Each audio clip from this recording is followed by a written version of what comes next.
All right, welcome to the show, World Soccer Radio, on the world-famous Sports Byline USA Radio Network. I'm Nick Geber with Danny Page today, as usual, actually. Danny, how are you doing this fine Friday? Hey, buddy, what's going on? How are you, man? Well, you know, I'm looking forward to a full show because it is jam-packed with football goodness today. We got stories on both continents to get to, and of course, we will discuss, as we do every Friday during the League Hour Premier League preview. What's the matter? You're looking at me in a strange way. Yeah, I'm just tired of your nonsense, Nick. What else is new, right? Okay, well, not much. That's true.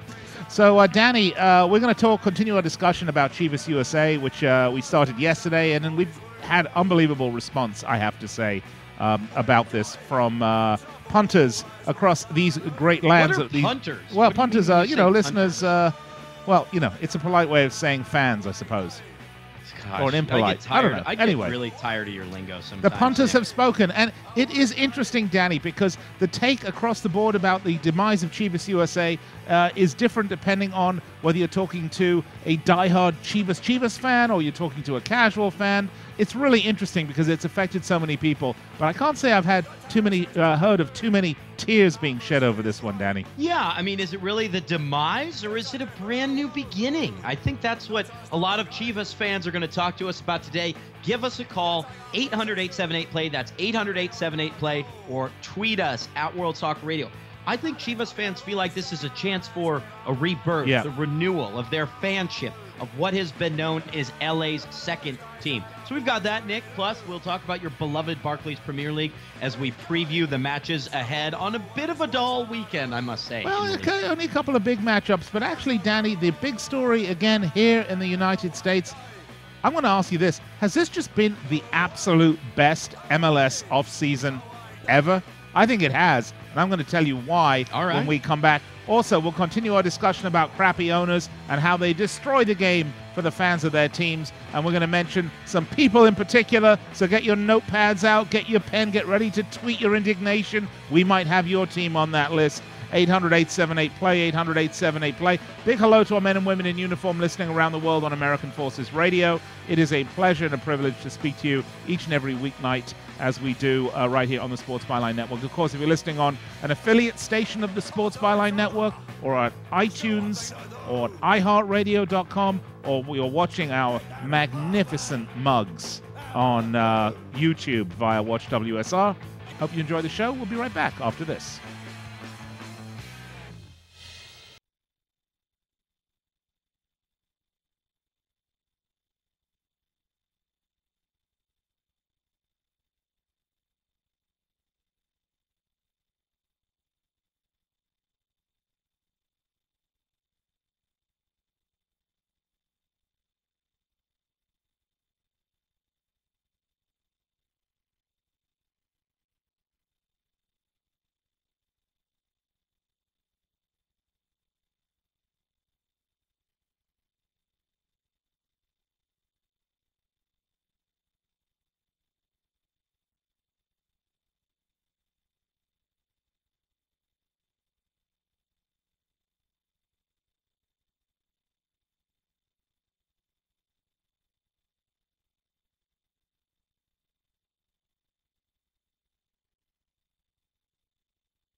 All right.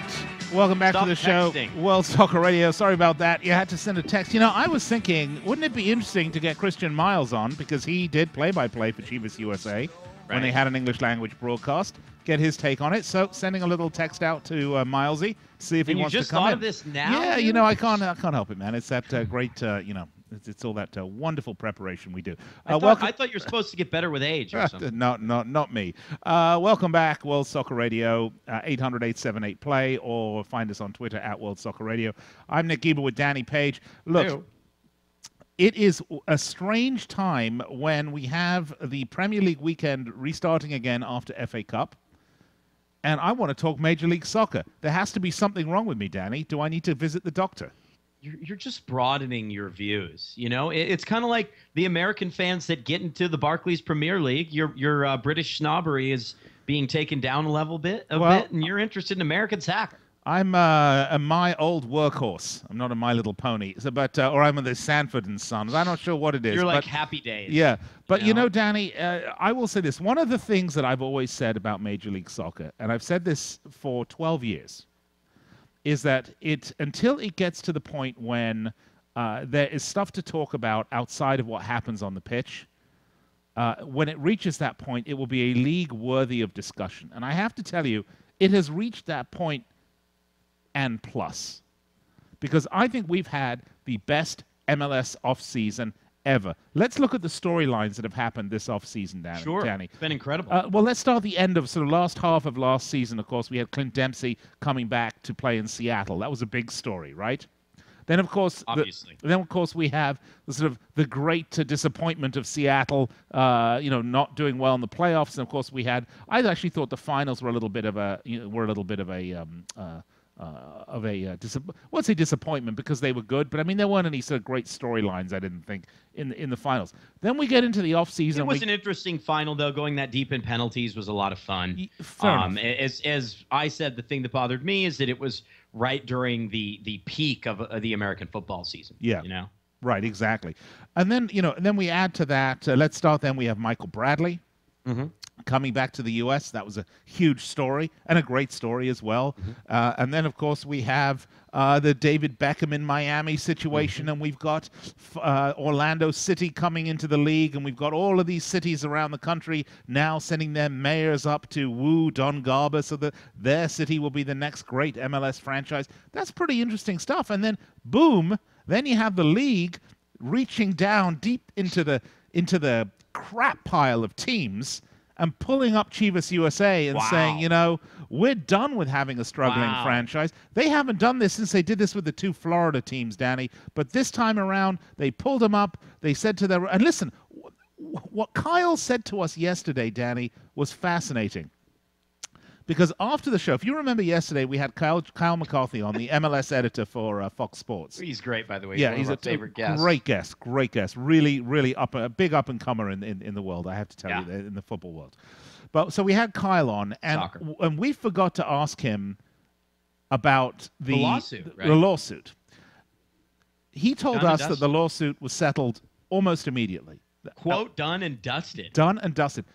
We also asked him during the show how much the team sold for. You remember that? Vaguely. And he said the team sold for $25 million.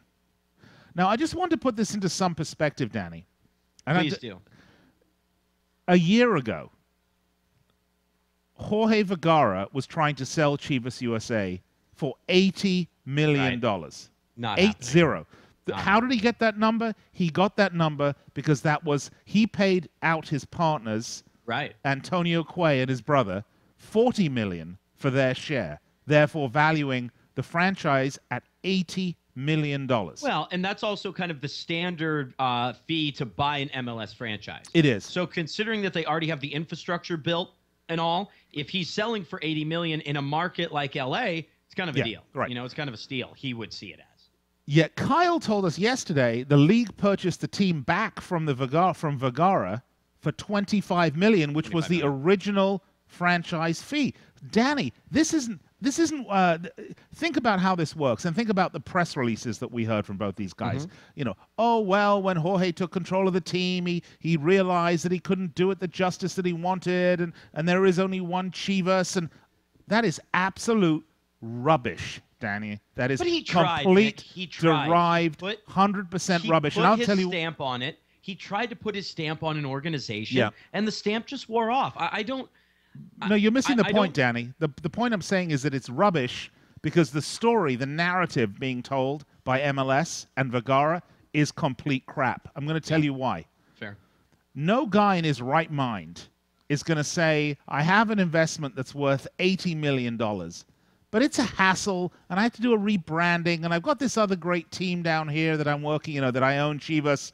You know what? I'm just going to give it back to the league, and I'm going to let them buy it from me for $25 million. I'm going to leave $55 million on the table just because it's a hassle. That is rubbish, and you know it. So what this really means is that the league picked up the phone and called Jorge Vergara and said, Jorge, we are implementing paragraph 9, section 3 of the franchise agreement that says if the league doesn't meet the certain X attendance numbers, if it doesn't have Y television deals, if it doesn't bring in, if it doesn't meet the X revenue numbers, and if you don't have your own stadium by this date, we have the right to buy the league back from you for what we sold it to you, buy the team back from you from what we sold it to you. That's $25 million. Checks being wired to you right now. Get out of the offices. You've got till noon tomorrow. That, my friend, that is what happened. So none of this happy-go-lucky, happy, Sure, I decided it wasn't going to happen. Nick, Nonsense. listen, you do your best to follow American sports, even though you don't necessarily identify with American sports the way you passionately do. Obviously, European football and domestic soccer as well. When I go to bed, I wear shoulder pads and a helmet. I don't want to hear it. Exactly. You just don't care. But American sports are following a precedent set by a number. MLS is following the precedent set by a number of other American sports franchises. I think it's been done most successfully with the Montreal Expos of Major League Baseball and now the Washington Nationals. The Expos were a disaster. They were drawing like 9,000 fans a game. Okay, we're talking Miami Marlins territory here. And the league bought them, moved them to Washington, built them their own venue. Now they have big-name stars. They've made the postseason before. And now they are a successful, well-run, efficient business that has a big payroll. And the process is underway with the former Charlotte Hornets that are now the New Orleans Pelicans. They were the New Orleans Hornets for a hot minute. Now they're the New Orleans Pelicans. That rejuvenation isn't complete. Obviously, the same thing has gone, has been undertaken by the NHL with the Phoenix Coyotes. Hey, I think that the Scottish League could have done the same with Glasgow Rangers or something like that if they wanted to save or the Football League with Pompey. You understand what I'm saying? Danny. So really, they're trying to. They're doing what they should do. They're doing what they should do. I have nothing but admiration for what they've done. I think that's great. This is not a slight on the league. Listen, I would like to see the Premier League and the Football League structures in the UK, and I say the UK because I mean not just England, I mean Scotland as well. Right. Obviously, step in a bit more. Yeah, step in a bit more, so that they can come in and rescue these franchises. They don't have to sell them to idiots like Asim Alam or Vincent Tan, or they can take the leagues. Well, I'm sorry. I'm being honest, Danny. I love Vincent Tan. Yeah, but these are lousy owners, Danny, and they ruin football. Let's be honest. Lousy owners ruin football. Vergara and Quay were lousy owners of Chivas USA. They had a flawed model. They had a flawed marketing vision. They had flawed execution, and they didn't put the time and the effort into it. And God knows they put enough money that they frittered away through it. So that wasn't the problem. But I mean, it was a disaster from the start. Where was the league back then? Where was the league saying, why are you doing this? Why are you taking this approach? How can we change? Well, everyone drank the Chivas Kool-Aid, basically. Everyone drank the red and white striped Kool-Aid and thought, oh, this can work, this can work, this can work. And I think the league may be doing the same with David Beckham. Time will tell. You're right. Beck's franchise. So they drank the Kool-Aid and they found out it was just goat's cheese. All right. We're going to take a break. We'll be back. World Soccer Radio, Sports Byline USA. Discussion, Major League Soccer, Chivas USA. Where are you, Chivas fans? 800-878-PLAY. We'll be right back after this.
All right, welcome back to the show, World Soccer Radio, Sports Byline USA.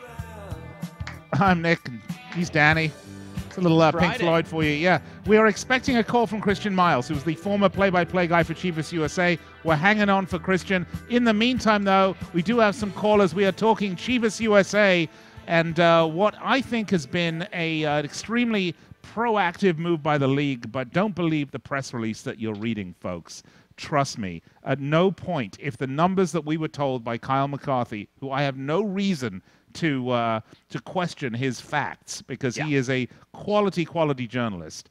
If Kyle McCarthy tells me this team sold for $25 million, and I know a year ago they were looking for $80 million for this team, this is not a happy transition. This was not Jorge Vergara saying, well, I don't think I can do it, guys, you know, so for the good of everyone. This was the league taking it back from Vergara, probably with him yelling and screaming at the top of his lungs. Let's go to the phones and welcome from East LA, Elak, who is a Chivas USA fan. Elak, how's it going?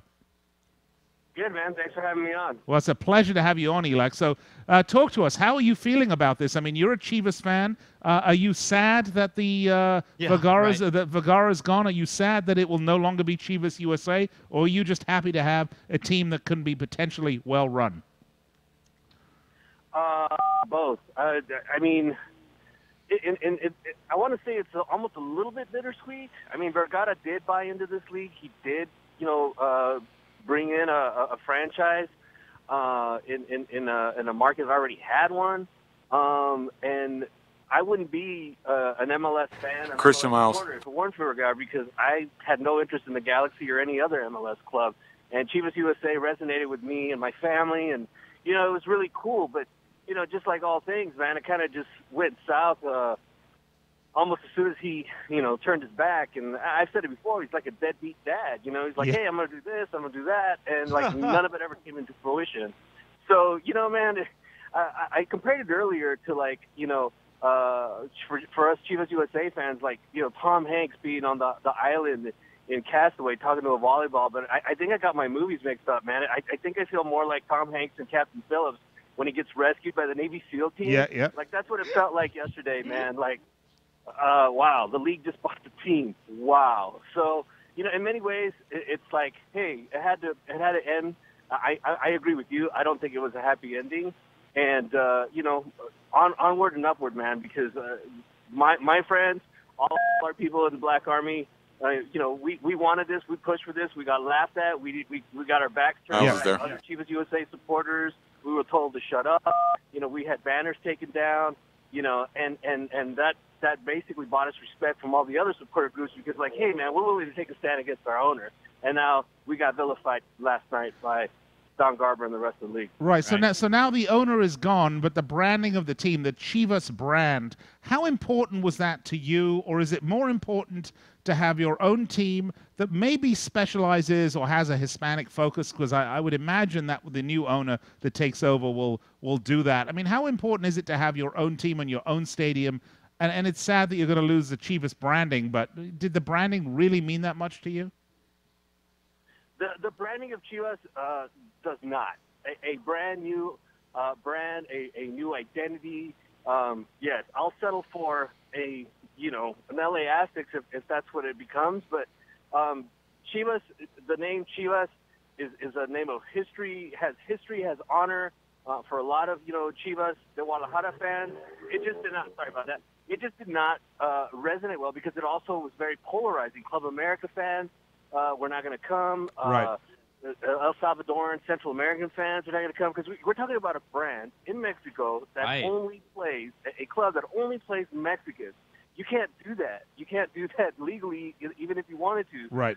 So we need something more inclusive because we've been exclusive, and then we were inclusive, and then we were exclusive, and now now it's time to hit reset, start all over, and then do things the right way. So that's where we're at now. We're hoping for something bigger and better. All right, Elak, great call. Listen, we're going to have you on Great again. call. We'd love for you to call us again as we continue the discussion of Chivas USA. We are going to go now back to the phones and join the former voice of Chivas USA, for the English language side of Mr. Christian Miles. Milesy, thanks for joining us.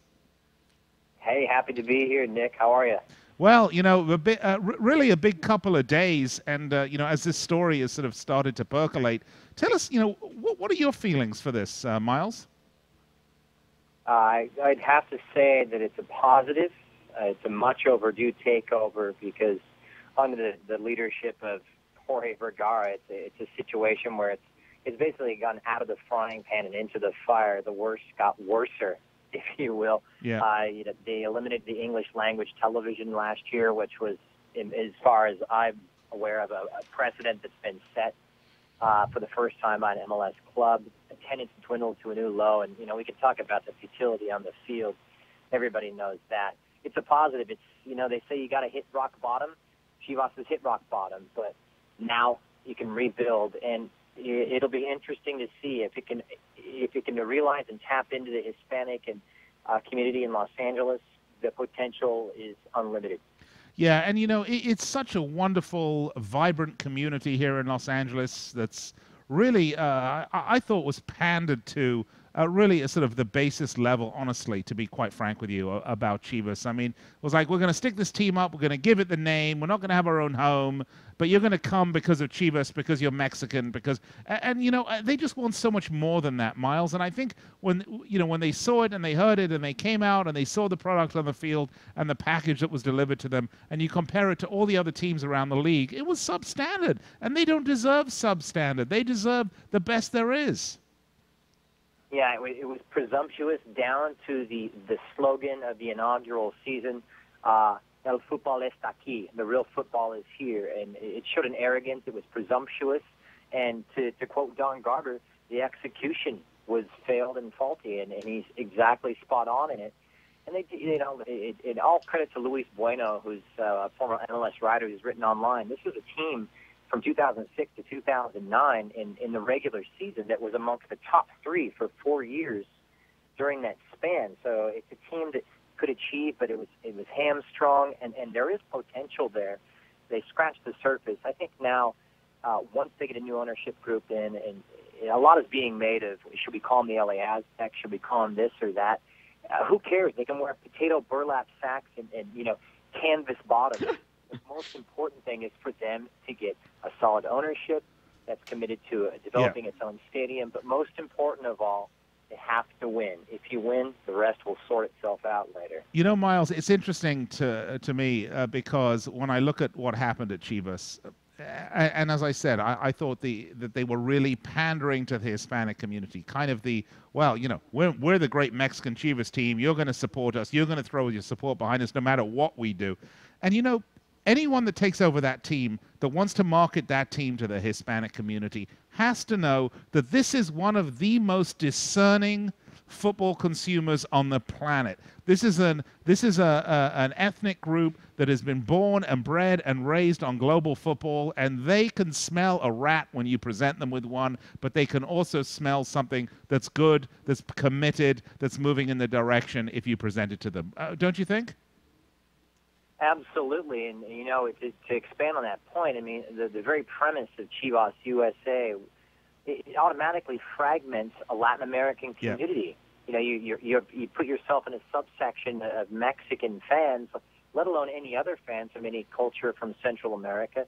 To become supporters of Chivas USA, you've already alienated them. So from the get-go, it was set to fail. They started off by shooting themselves in the foot, if you were. And you're exactly right, Nick. I couldn't agree with you more. And it's time to take an all-encompassing approach. And I think it's more than just tapping into the local community. It's tapping into a football community, which the Latin community is a very big part of here in Los Angeles. So I think that's the approach that needs to be taken. And hopefully Don Garber and the MLS higher-ups will find an owner that realizes that and understands that and be able to utilize that to their advantage. Christian, Danny Page here. Always really enjoyed and looked up to your work. Great stuff, per the usual. Pleasure to have you on the show. My conspiracy theory over the past couple days, past 48 hours, has been, what about Orange County? I mean, you look at the success of the Anaheim Angels, you look at the Anaheim Ducks, and the way that the OC has kind of become this secondary market. Do you think a Major League Soccer team could thrive in that part of Southern California? Absolutely. I think if you look at the Orange County market, it's similar to some of these smaller markets here based in the States, Right. Almost like an Orlando, which is going to have, vehement support, or even to the point of Real Salt Lake, obviously on a bit of a smaller scale, Orange County in comparison to those two communities, but the same dynamic. I think, Danny, I think that the fundamental commonality here is finding a stadium and finding a suitable location that makes it easy for fans to get to.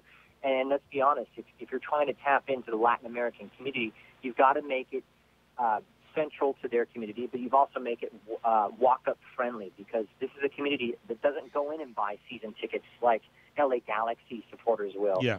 or Seattle Sounders supporters will, and plunk down $15,000 on a visa. That just doesn't happen with Chivas.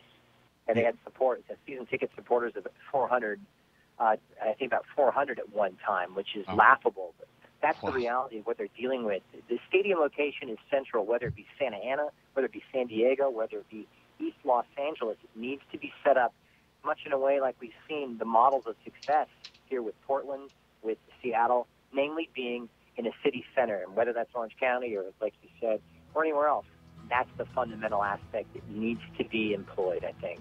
Hey, Miles, an absolute pleasure to have you on. We'll have you on again next week. By the way, congratulations on that absolutely beautiful baby you and your wife just had. Congratulations from all of us here. Cheers, boys.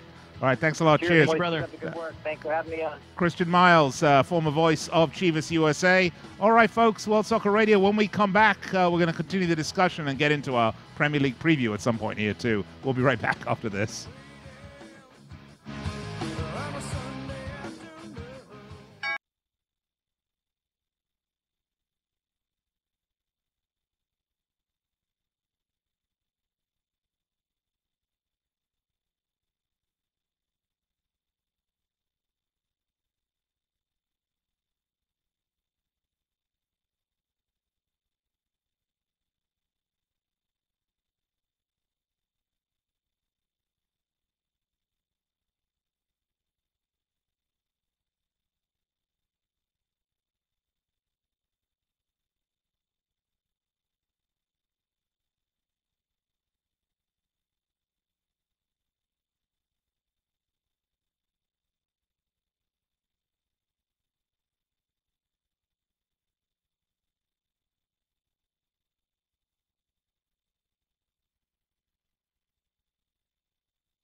All right, welcome back to the show, World Soccer Radio, on the Sports Byline Network. Once again, big hello to our men and women in uniform listening to this show, serving around the world. We really thank you so much for your service and appreciate what you do for us. Hope you're enjoying us on the Fans channel. And, of course, if you're listening on one of the affiliate stations of the Sports Byline Network or iHeart or TuneIn or where else? Oh, yes. Watching us on YouTube. We love having you here. And a lot to get to today. A great discussion about Chivas USA, one that will continue. But, Danny, we do have some tweets. What are you seeing? Yeah, we have a couple of upset specials coming in from Edward Hart. I'll get to those momentarily. How about one from @smashit_DI, Daniel I. At World Soccer Radio, has MLS announced their new TV rights deal yet? All those offseason moves are probably aiming for a better contract. And the funny thing is that they haven't. Everyone expected them to, at the big convention coming up in January, and it never happened. It looks like it'll be Fox and ESPN involved. I don't know what you've heard on that side, Nick, but we're still waiting. We're still waiting to see what happens, really. Yeah, I've heard it is Fox and ESPN. It will be Fox and ESPN. But it was surprising that all the stories from the big journalists said that the schedule would be released, and then it never was. Well, and that's why a club like Chivas USA that doesn't have a local English language broadcast, that doesn't care really, that doesn't draw fans, that you're going to be televising StubHub Center with 4,000 fans in it, that's just a non-starter. That's just a non-starter. And that just tells you that what the league is about. The league is about the league is all about what football leagues should be, what sports leagues should be. Entertainment and providing quality entertainment for the fans and for the people watching at home. Once again, I applaud Don Garber. Well done for the great spinmeister himself. No, you have to applaud him for some of the maneuvers he's made. Oh, yeah, absolutely. Hey, before we get into the picks, let me read a couple of the predictions from Edward Hart, and then we'll make ours. I mean, some of this stuff is shocking. He says Chelsea 0, Everton 2, Palace 1, United 0, Toon 1, Villa 3. I'm not sure if we'll have the cojones of our buddy Ed Hart at Idaho United, but he had United losing at Selhurst Park by 3-1. Was that it? Yeah. Okay. Well, let's do it. Let's start with the big match, which is the early match. It is tomorrow. It is the lunchtime kickoff match on Saturday. It is Chelsea Everton. He's predicting Jose's first home Jose defeat has ever. yet to lose at Stamford Bridge. Not just this time, but last time as well, okay? This is not going to happen, folks. There's no way. Chelsea, for me, are just getting better and better, Danny. Yeah, I think it'll be a tight game, though. I think we could even see something like a 1-1 draw. Chelsea, obviously, are probably going to rest some players. Even though they are playing only Galatasaray in the midweek, you know that Jose will be taking the Champions League tie in Turkey seriously. I'll go with a draw. I'll go 1-1. Oh, no way. No, that's just not going to happen. However, Lukaku's not back yet, and he wouldn't be able to play even if he was. He wouldn't play. It is Lassina Traore again. Let's see if he can get another goal. He is 6'8". He is a great presence there. But, you talk about the big player, Traore, all the way down to the littlest magician, and let's talk about Eden Hazard. What an absolute wonderful player he is. One of the top 5 players right now in the Premier League, hands down. Brilliant to watch. I like Chelsea for this one, Danny. For me, this is 3-1 at best for Everton. All right, I'm going to go with the draw. All right, let's go to the Emirates where Arsenal are going to face Sunderland. Look, Arsenal coming off the FA Cup win, and then, of course, the defeat to Bayern Munich. I still like them for this. I think Arsenal will win this game. I think they're on a roll, and at least it's going to be 2-0. I think it'll be tighter than the experts think. I think 1-0. Josie Altidore with a miss. Josie Altidore with a miss. Sorry, I love Josie. All right, well, let's go to Wales for the next one. It's Cardiff Hull. This is a fairly interesting match, and by the way, let's go to. Let's just take a brief look at the table here so that we can start to understand how some of these things relate to each other in case you don't know. We're talking about Cardiff, who are sitting in 19th place in the relegation spot. Of course, our favorite Vincent Tan. Hull are heading that way, though. And Hull are on the way. Yeah, absolutely, Danny. Hull have looked pretty awful as of late. Having said that, Hull's couple of the strikers that they signed was Jelavic and Shane Long. I think they're looking pretty good. They did coming off a 1-0 loss to Southampton. The 27 points, still not enough to see them safe. You know, Danny, I like a draw for this one. Give me 1-1 on this one. Yeah, I agree. 1-1. I think it'll be a draw. It'll be an entertaining game. It's pretty important as far as the relegation battle goes at this stage. Every point counts for Hull, obviously for Cardiff as well. But considering Hull are about a dozen off of that goal, that target you need to hit, I like a 1-1 draw. Where are we going next? All right, let's go to the Etihad next, where Man City will be hosting Stoke. Stoke coming off a couple of draws against Southampton and Swansea, and then of course a rather torrid time they've had. They did big win against Man United back at the beginning of the month. There's no way they're winning here at all. Everybody beats United. Everybody beats United. That's true. There's no way they're winning here at the Etihad. It's just not going to happen. The question is, are City going to be able to snap back to their goal-scoring ways? And I think Stoke have a way of kind of putting a wet blanket on your play and slowing your play down and playing a very physical game. However, I still don't think it'll be good enough for them. I predict a nice fat win here, 3-0. But I do have a point here that I want to talk about Man City. You know, Pellegrini was moaning and complaining about the Barcelona, about the calls in the Barcelona game, okay? Particularly, I mean, you can't complain about Di Michaelis getting sent off, whether it was outside the box or inside the box, whatever. But, you know, he has no one to blame but himself if this team doesn't go forward, because this is a man that got the math wrong in the group stages. Let's not forget that. They needed one more goal, and then they would not have been facing Barcelona. And he didn't know that he didn't know it was that clear. He didn't know it. He's got no one to blame but himself. And if they go out of the Champions League, which they most likely will, Danny, you know, I don't want to hear recriminations against Barcelona or the referee or the Swedish. Forget the Swedish referee. I promise you that Swedish referee can count. Absolutely. Okay. Nick, prediction here. Thank you very much. City hasn't given up a Premier League goal at home to Stoke ever. This will be their 6th meeting. I like Man City 3-0. 3-0 to win. 3-0. 3-0. Right, we got 6 games left and 6 minutes to do. Yeah, let's do it. West Brom, Fulham. This is interesting because we got battle of the two managers. Yeah. Pepe Mel looking for his first win here at the helm of West Bromwich Albion, and you've got Fulham bringing in Felix Magath. You know why they did this? I just don't know. I mean, they fire Martin Jol, they bring in Rene Meulenstein, they bring in a great backroom staff, they fire them all just 7 matches later. They bring in a new manager, they gave him 12 matches to save them from oblivion. It's just not going to happen. It's the stupidest result. And if you look at the next match we're going to talk about, which is West Ham Southampton, you can look at what happens when an owner takes a completely opposite tack. Yeah, we're going to get to that. But for me, I like West Bromwich Albion for this, actually, Danny. I think Fulham are in a death spiral here. They look bad. I don't think that Magath's going to be able to do it for them. I think Felix will play. He'll come out with a pretty tight formation. He'll play for the away draw. He'll get the away draw 0-0. You think 0-0? Okay, fair enough. Let's go. I think West Ham Southampton is the game of the weekend for me, Nick. Yeah. I think this will be a thriller. This will be a draw, 3-3 out of the gate. I was going to say 2-2. It's going to be a draw. No, it's going to be. I think that can be a great game. And by the way, look, one of the reasons that Sam Allardyce did not get fired was because he is like the 14th best played manager in all of football. So in order to fire him, they would have had to pay him a huge severance. The flip side of that is the ownership group stuck with him. They didn't panic. I like Big Sam. I think he's a good manager. I like the way he's got West Ham moving now. He's just a lot of fun. Yeah, I think this is Andy Carroll's last suspended game, if I'm not mistaken. And they've done so well without him.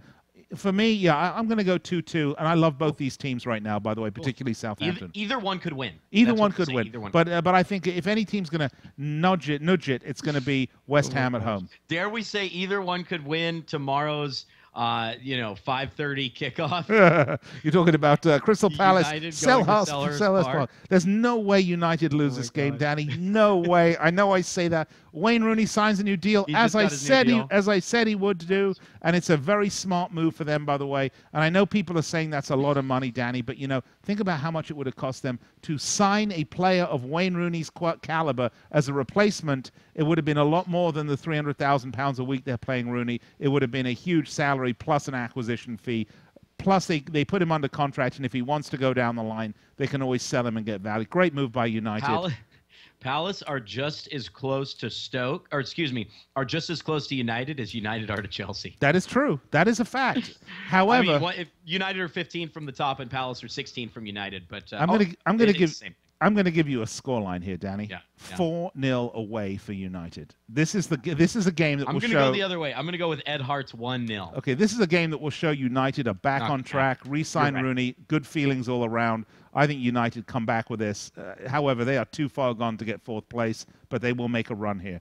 Let's go to Anfield, Liverpool, Swansea. It's a banana skin, as you would say. Not bro. really. No, it's at Anfield. I don't see it as a banana skin. You know, I think Liverpool's passing. Their pass, their movement, they're swarming. I think they're unstoppable. I think their front four are the best in the business right now. Swansea can do a little bit of the same. They can do a poor Liverpool imitation. They might nick a goal. I'm going to say 3-1 Liverpool. No. Swansea just had to play a Europa League match. That's true. Didn't think about banana skin. Liverpool 5, Swansea 0. Okay, fair enough. Same 3 points, but slightly different. All right, St. James's Park, where Aston Villa. It'll be interesting because there was a lot of smack talking now going on between the various managers here. The Newcastle fans were called out. Alan Pardew is claiming that they will rally. That will rally the team. Newcastle struggling. They sold Johan Cabaye. They didn't replace him, Danny. Of course, why would they? They're mid-table. Why would you replace a player that you don't have to replace in January when you can get better for less in summer? Interesting matchup. I'm going to go for another draw here, though, 0-0, because both teams, I don't know, Newcastle, they're just not looking good. 2-1 Newcastle. They get back on track with this. Really? It's been three losses and a draw. And Norwich was a draw. They lost to Sunderland, lost to Chelsea, and they lost to Tottenham 4-0. Their last win was 3-1 at West Ham. I don't know. No, it's a draw. This is a draw. If you've got money, put it on a draw on this one. That's it, Danny. We ran through all the matches. No, Norwich Spurs. Oh, Norwich Spurs. Yeah.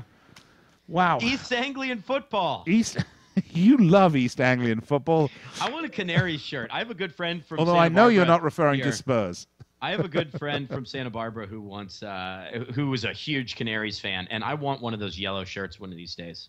These things are killer. All right. Well, I will say this, Danny. Tottenham Hotspur are a really good team. Yeah, they were great in the Ukraine. Well, they can complain all they want about the pitch in the Ukraine. They didn't show up for the job. We talked about the sum of the pieces not equaling that of the whole. I agree with all of that. However, this is a way to know. This is a Carrow Road, isn't it? Yeah, I'm going to say that this is East Anglia. This is a draw, Danny. Tottenham need to put the ball. 1-0 Tottenham. 1-0. They will put it in the back of the net. Norwich. You think so? Norwich won't score on this team. Yeah, I mean they rested a lot of players. With the trip to Dnipro, it'll be a Spurs win. Well, Norwich have only scored 19 goals all season, so they're hardly an offensive threat, and they have shipped 39. But by the same token, Spurs have shipped 32, but they've scored 36. I still like a draw, Danny, 0-0. 0-0, huh? I tell you what, though, the thing for Tottenham is the defensive record is what I think is deceptive because they gave up more than half of those goals in 3 matches. So. That's true. All right, World Soccer Radio, Sports Byline USA, Nick and Danny with you.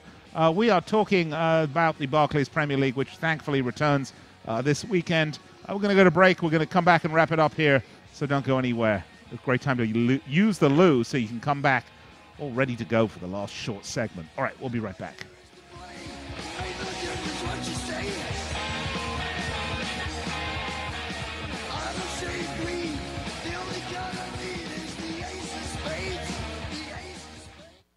When you struggle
right, we're back. World Soccer Radio, Nick and Danny. Danny, we got some more tweets. Let's have them. Whew, yeah, it's Friday, man. There is one tweet from Tiny Blast X, I think it is. Zombie Plague is the username. Anyway, it is a photo of a Stella Artois, and it says, "Cheers, mates." Oh, Good nice. stuff.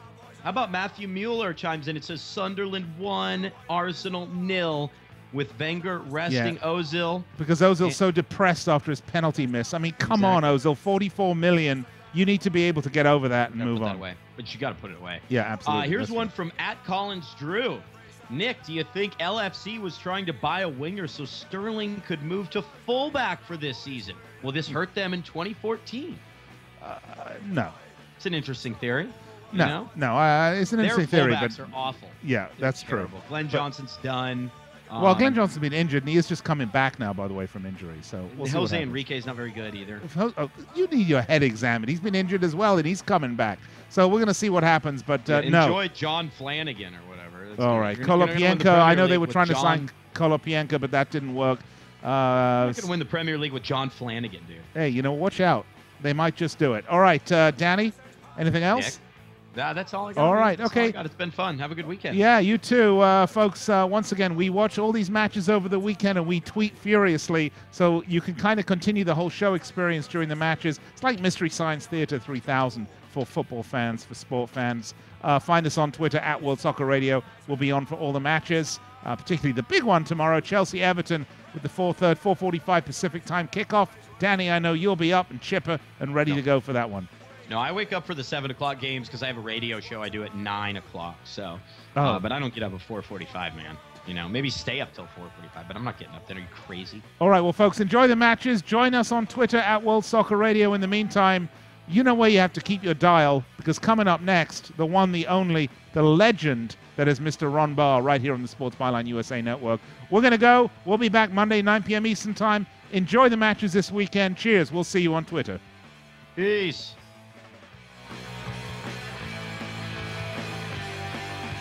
Guys, have a good weekend. Thank you. You too.